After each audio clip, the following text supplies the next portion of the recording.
Welcome to ENA We Got Time. I'm Alex here with my co-host. And I'm Ian. We thank you guys for checking into the YouTube channel. We ask you guys to subscribe and support. And we're just going to hop right into it. E, what you got?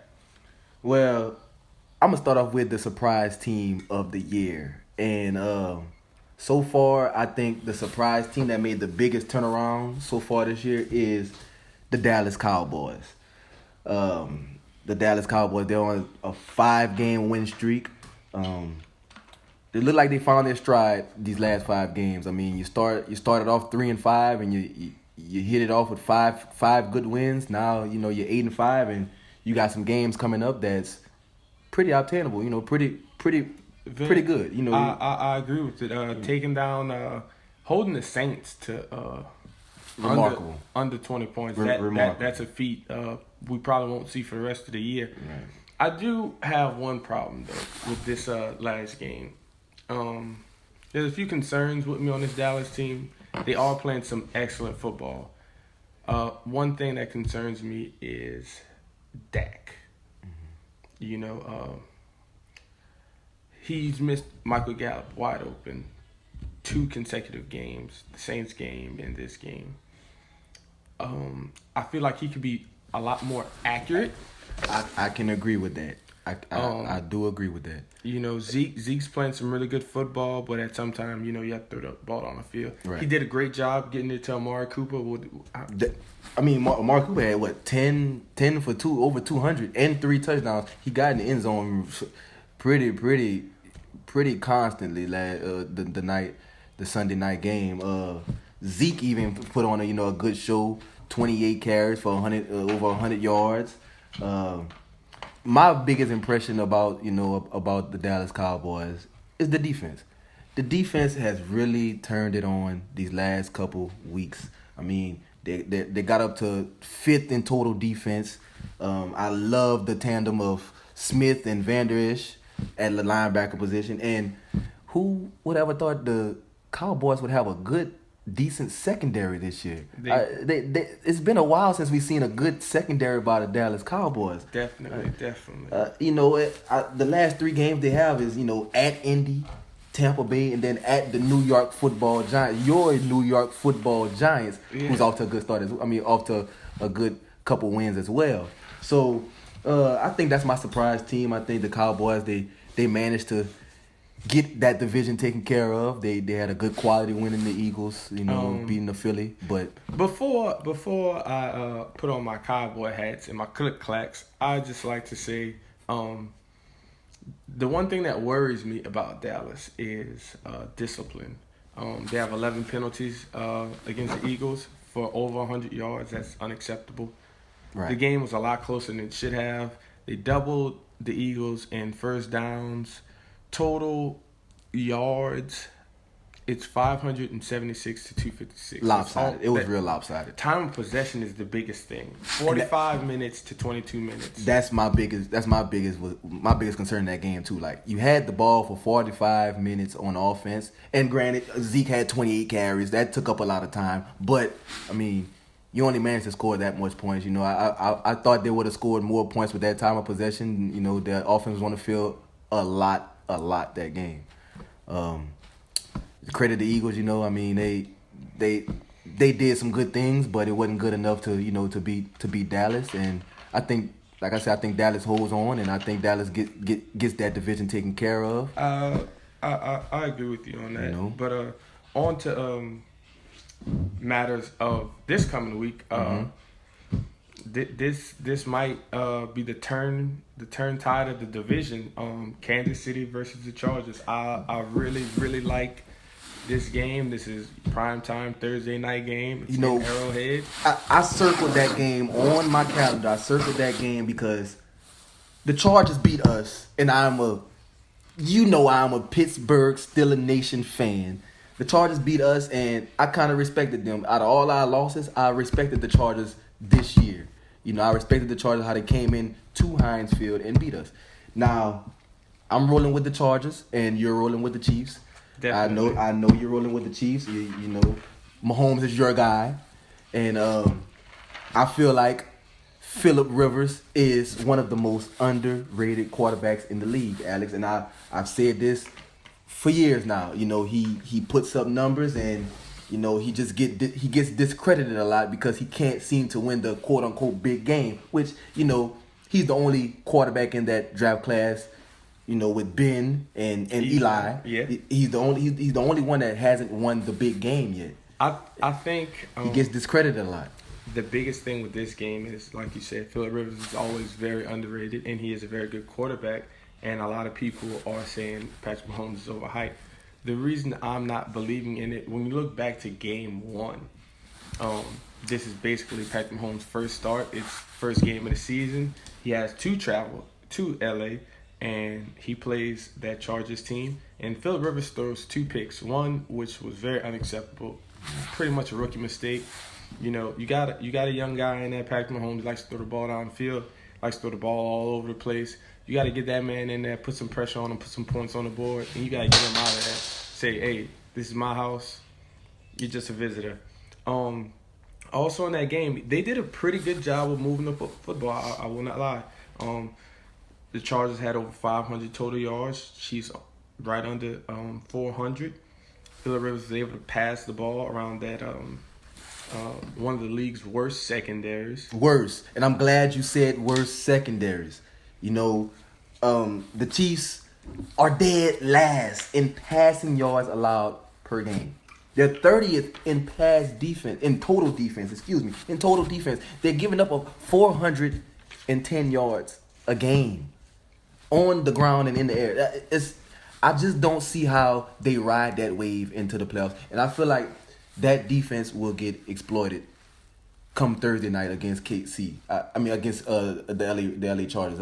I really don't see Patrick Mahomes taking, converting on those deep shots time at a time with that defense of the Chargers. Now, granted, they have a good defense, and Patrick Mahomes and his offenses, they're really stout on offense. They're a big threat. They're one of the biggest threats in the league. The biggest problem with this game, not problem for me, problem for the Chargers. Hill in that first game had 169 yards and only 7 receptions, 2 first quarter touchdowns. Now, this isn't the same. This isn't the same team. Hunt isn't there, but he only had 16 carries for 49 yards. Ware's still there. He only had 3 carries for 32 yards. But the biggest issue in this game that I see, Melvin Gordon, he had 15 carries for 64 yards. That's not that impressive. But he had 9 receptions for 102 yards. Eckler had 5 carries for 39 yards, but he had 5 receptions for 87 yards. I like what they do with the running backs, catch out of the backfield, have them in the passing game. But these 2 massive weapons that he had in week 1 at home, they won't be there for this game. So, in my opinion, you couldn't stop Tyreek Hill week 1. Travis Kelce, he did all right. I expect for him to also have a big game. I just don't see how the Chargers go to Arrowhead, and everybody knows Patrick Mahomes, he likes to put up points. They're going to put up points. I don't think that Phillip Rivers can go in there and win a shootout, being as though the Kansas City Chiefs offense is so potent. I do believe that the Chargers defense is going to put up a great fight. Don't get me wrong. I just don't think it will be enough. I think that game relies on how many stops can the Chargers make against Patrick Mahomes in that offense. On offense for the Chargers, my concern is that run game, but I still think that Phillip Rivers gets discredited so much. He's been discredited his whole career. He's been underrated his whole career. This man is top 5 in passing touchdowns. So he can score points. He can put up points. He can put it in the end zone. He has a top 5 passer rating, which means he's very accurate. He's a very accurate quarterback. Now, they're not going to have the heavy dose of Eckler and Melvin Gordon. They're going to miss those key weapons. I get that. But I think Phillip Rivers will put that rookie, which is Justin Jackson. He's got some spurts this year he's third string. He's been behind those, so been behind Eckler and Gordon. So he really can't, he really couldn't display his talent. But I think Phillip Rivers gets that pressure off of Justin Jackson, gets him in the passing game a little swing pass here, dump off here. Gets his energy going, get him motivated, and I think that offense finds Keenan Allen downfield. They find Antonio Gates downfield, and I think that defense, they'll get enough stops with Derwin James being a safety. He's a good rookie safety. He's having a phenomenal year, and then they, not to mention they get Joey Bosa back. And then you got Melvin Ingram, in the middle. That's to me a top tier a linebacker. And I think that defense gets it done. They get enough stops, and I think they do win a slight shootout in Arrowhead. And I'm going with the upset of the week. I'm going with the upset of the week, and I'm going with LA over KC, 37-30. 37-30.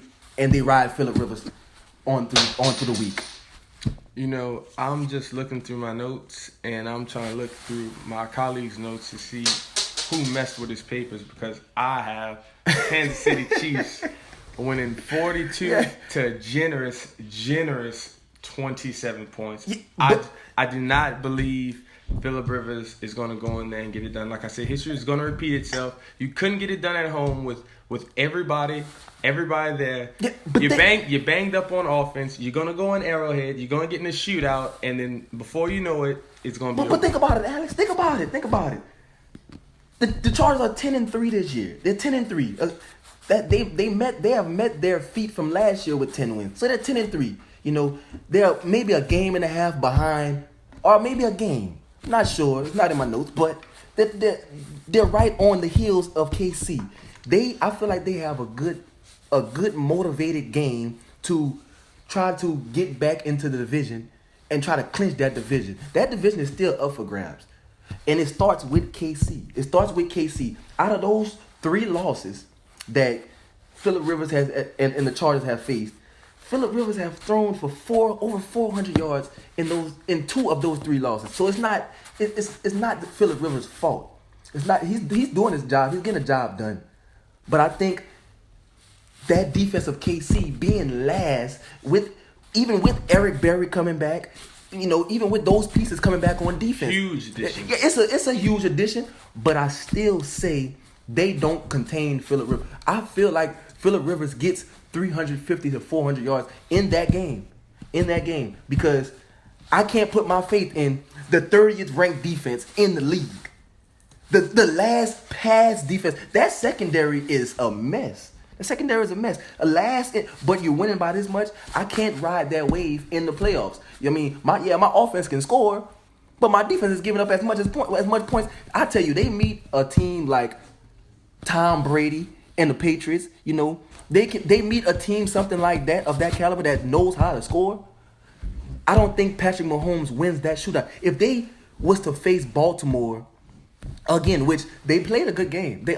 Baltimore had a few bumps and bruises, which I thought Baltimore should have won that game. But KC managed to get a few stops at the end of the game, kick their field goal, and go back home, and it's all good. But I feel like KC doesn't ride that shootout wave. We're gonna shoot out. We're gonna go to war with everybody. We're gonna try to put up 40 points. And their defense is putting up the same amount of points in the playoffs.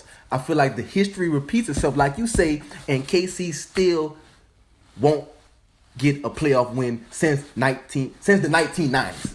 They won't get a playoff win. Not this year, man. Not this year. Well, it won't be Phillip Rivers in the Chargers stopping them. That's all. We will see, man. We will see. And I think that you picked Patrick Mahomes to be your MVP this year. I disagree, but I'll let you have it.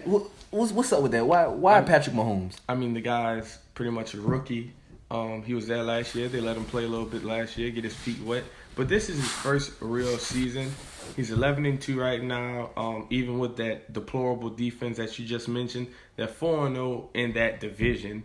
I think they beat the Chargers at home. That's just my prediction. And then they beat Oakland to, just put the icing on the cake and just sweep the entire division. I think you had Drew Brees as your MVP. The next closest to him in that division is Carolina. The Chargers have the 8th ranked overall defense, and they're only allowing 21 points. Carolina is allowing 26 points. Saints and Carolina haven't played yet, so we'll see how that plays out. But we've already seen what the Chargers have done with Kansas City. And if I'm not mistaken, KC has put up over 35 in that first meeting, and I think they do the same thing again. The numbers he puts up week after week, touchdowns, the records he's been breaking, playing basically the first half of the season in everybody else's house, going in there and getting the wins, tough game in Pittsburgh, getting the win against the Chargers early on. He's been tested. He had to go to Foxborough, and Tom Brady had to tell him, hey, this is still my house, with a very close 40-43 loss. Had an amazing shootout with the Rams that he also lost. So I think with all that being said, he is my MVP just for the simple fact nobody thought all this would be happening, like I said. But you thought it, right? You thought it was going to happen. All I thought was, with the weapons he has around him, he has to go at least 10-6. He has fast man football, in my opinion. Tyreek Hill, who has over 1,000 yards on the season already. He has Travis Kelce, who's a top 3 tight end, who has over 1,000 yards already. He's had, for the most part, a healthy Sammy Watkins, who can be a number 1 receiver on any team on any given day if he's 100%. All the consecutive games he's had passing over 400 yards is incredible. I'm pretty sure he broke that record. Just week after week, going to everybody else and just getting the wins that he's gotten this year was very, very impressive. 43 touchdowns, 11 interceptions. I really believe that it's going to be a close race. I'm not taking anything away from Drew Brees, but because that's why I'm going with this. You know that's why I'm going with this. Oh, Alex, I'm gonna let you know. I'm not a Mahomes hater. I feel like he's gonna be a premier quarterback. He's gonna be a star. He's gonna be a star. If not, he's a star now. But my concern is that defense. As a team, I'm not putting my money on a team that's ranked that low this late in the season. I'm not gonna put my money on that with just points and not enough stops. Now, to your point, I want to say my MVP is Drew Brees. I know you're not going to discredit Drew Brees because he's a good player, along like Mahomes. But I think, along the way this season, Drew Brees has broken records. He's led his team to 11-2 record, which, I mean, the Saints are really balling. They're really, people are afraid to play in that dome. And I tell you what, if they get a first round bye and they get home field advantage, nobody in that NFC wants to play in the dome. Nobody wants to play in that dome. I think Drew Brees is one of the most efficient quarterbacks ever. One of the most efficient quarterbacks ever. This year, he leads the league in passer rating. He got 123 passer rating. Phenomenal. He leads the league in completion percentage. I mean, that's what you call efficient. That is the efficient quarterback. They played Carolina twice in 3 weeks. I feel like they beat Carolina twice in 3 weeks. Now I can't, I'm not going to be biased or nothing, but I can't give them the win against Pittsburgh because, I'm gonna stay true to the game. I can't give them that win. But, those 2 games against Carolina, at Carolina and in the Dome, they win those 2 games. Drew Brees has thrown for 31 touchdowns, 4 interceptions. That's phenomenal. That's phenomenal. He's third. He's third in touchdowns. So I mean, right behind Patrick Mahomes. So I mean, I think Drew Brees, just by his play this year, how how accurate, how efficient he is, how he throws touchdowns to 5, 6, 7, 8, 9 plus receivers all year. He's finding the no names, he's finding the big names, and he's finding them wide open. He's reading his keys and he's finding the man downfield. He's finding crosses, and they've been he throws them wide open. I feel like his arm allows the Saints to get to where they're at. I feel like MVP means if that man goes down, this season is over. I feel like if Mahomes was to go down, he has weapons around him. He has enough weapons around him. If Breeze goes down, I don't trust the backup enough, to get them. Now their defense has been playing pretty good ball, but you take Drew Brees out of that equation, and you're looking at a terrible season for the Saints. To me, I think if Patrick Mahomes was to go down, I think that team is still a 9-10 win team. If Drew Brees goes down, I think the Saints are 9-10 loses. Well, yeah, losses. Right. Yeah, losses. Right. They would lose that many games. So my MVP is who's most valuable to that team, and I don't think Patrick Mahomes is the best player on that team. I think Tyreek Hill is different positions, but more valuable to that team than Patrick Mahomes. Fastest man in football. Fastest man in football, man. I agree with that, man. Let's get into, Alex, the best offenses, best defenses you had this year. You really just love talking about Kansas City. I want to talk about Kansas City, man. I like Kansas City. I like the kind of ball they playing. I just don't like their defense. I don't, man. Well, I mean, who best offense, man? Who you got? Man? Kansas City. You got Kansas. I know it. You 50, got Kansas 59 City. total touchdowns. The opponents have 42.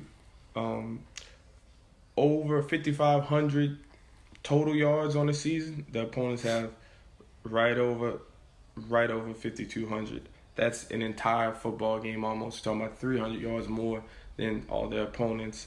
I just think what they do on offense is incredible. No team has still completely found a way to stop who I call a fast man football. Tyreek Hill. There is no one-on-one safety, no linebacker who can sincerely control and stop Travis Kelce throughout a game. A healthy Sammy Watkins, as I said earlier, can be a number one receiver on any team. Mm-hmm. So when you have all those weapons and you have a mobile quarterback and a quarterback who can throw down the field, and Patrick Mahomes is in the top 5 for time allowed in the pocket, right under 3 seconds. Mm-hmm. So he has the time for Tyreek Hill to burn him or Travis Kelce just to, maneuver around and get open. So I think this offense is really exploding with all those pieces put together. The play calling that they do is amazing. I really believe that this team is one of the best offenses we've seen in a very, very long time. I agree. I think the mastermind behind that, and he doesn't get credited, is Andy Reid. Andy Reid is a great football coach. He's a great football coach. You've seen what he did in Philly all those years. NFC championship after NFC championship after NFC championship. He wins. He knows how to win. And now that I feel like he has, that offense to put up those numbers, I feel like that is a hard team to stop. And playing Arrowhead is tough. It's tough to get a dub. It's tough to get a dub in Arrowhead. And I think I agree with you. I think the Kansas City Chiefs are the best team the best offense in the league. I think they have the best high-powered offense. So who do you have for best defense? I've chosen as the best defense. Statistically, the Buffalo Bills are the best defense. Statistically. Well. Statistically. Now, in my heart and in my mind, they aren't. And that, everybody can agree with me. The Bills are not, that premier defense. But statistically, they're giving up 290 yards a game. They just can't win the game. But my best defense overall is the Baltimore Ravens. I feel like last game against KC, that was a hell of a game. Definitely. They created a few turnovers and You know, it came down to the wire. Came down to a field goal. I mean, it came down to OT.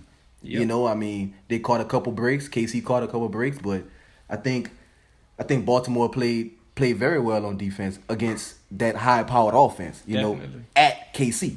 You know, that's kind of hard to do this year. You know, so I mean, with Baltimore being you know top 5 in rush yards allowed and top you know the very first in pass yards allowed, you know, and the very first in points per game. I mean, when you got a team that's holding people to, you know, less than 19 points a game, I mean, hey, it's hard to stop. That's hard to compete with. You know, your offense, you know, you don't have no offense, then you can't win a ball game. Definitely. So I got Baltimore, you know, as the top teams, and you know, I actually have Baltimore riding on that defense. I have Baltimore getting that last wild card spot, being that, you know, they're in the same division as my Pittsburgh Steelers. I can't give them the division yet, but, you know, if the Steelers keep playing how they're playing, they will see themselves at home. Baltimore has Tampa Bay. They got at the LA Chargers, and they got the Cleveland Browns left. All winnable games, I think. I think with that defense, you know, all winnable games. Cleveland's going to upset them. If anybody, I would say the Chargers, but I think they beat Cleveland at home. I think they beat Cleveland at home. I think the Chargers can just soundly beat the Baltimore Ravens. As much flack as I gave, you know, Phillip Rivers earlier in the program, and, you know, that offense being without their top 2 running backs, I sincerely believe with Lamar Jackson being the quarterback and not Joe Flacco, even though he's a lot more exciting to see and he can move around in the pocket a lot better, I firmly believe that the Chargers can beat a Lamar Jackson-led Baltimore Ravens. I agree. However, for an upset and just to keep them out the playoffs, I believe Cleveland can pull it off. I think they have enough pieces on offense and defense to, you know, like I said, beat a Lamar Jackson-led Baltimore Ravens. Now, if Joe Flacco comes back, well, my views might change, but right. I guess we'll have to see till then. I think Cleveland. I think that Cleveland game, Baltimore, that Cleveland game, that will be the deciding factor. I think, you know, which I think they will still have enough juice, but I think that will be the deciding factor in them making the playoffs or not. You know, so I got them as the top defense, and I think going in, that will propel them to a wild card berth. You know, that will propel them to a playoff berth. So yeah, I think Baltimore will be a good team in the playoffs to fear and to just because of that defense. You know, they get Joe Flacco back. I don't know what their plans with him is, but I think they're a better team with Joe Flacco just for the simple fact that this is a passing league. You have to pass the ball. I think Joe Flacco is a better passer than Lamar Jackson, and I think if they get him back, they get him, they get back to what they was doing with Lamar Jackson as a decoy or whatever, the run game, whatever they want. I think they give teams threats in the playoffs if they do make it to the playoffs. Definitely. Yeah. Well, This was the first episode of ENA We Got Time. We'll be back this weekend to recap whatever happens with the Los Angeles Chargers and the Kansas City Chiefs. Also coming up, we will have a former NFL player who played for my New York Giants and another New York Football Giants and another NFL player who has something to say and was on the same team as the Legion of Doom in Seattle. Subscribe to the channel, ENA We Got Time. Until next time, we out.